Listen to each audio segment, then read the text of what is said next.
le derviche. Un jour Ali passait, les têtes les plus hautes se courbaient au niveau des pieds de ses arnautes.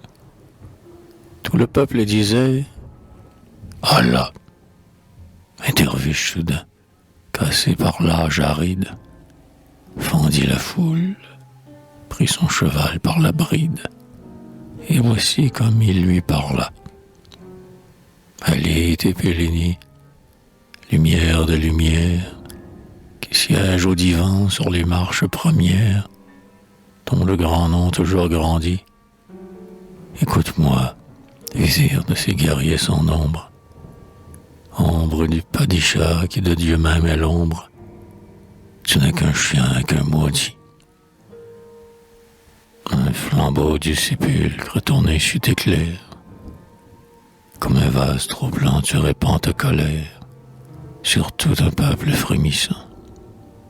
Tu brilles sur leur front comme une faux dans l'herbe, et tu fais ciment ton palais superbe, de leurs os broyés dans leur sang.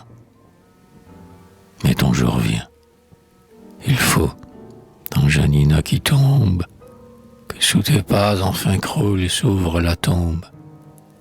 Dieu te garde un carcan de fer, sous l'arbre de ces gînes chargés d'âmes impies, qui sur ces remous noirs frissonnent accroupis dans la nuit du 7e enfer. Ton âme fuira nue au livre de tes crimes, un démon te lira les noms de tes victimes. Tu les verras autour de toi, des spectres teints du sang qui n'est plus dans leurs veines, se presser plus nombreux que les paroles vaines que balbutiera ton effroi. Ceci t'arrivera sans que ta forteresse ou ta flotte te puisse aider dans ta détresse de sa rame ou de son canot.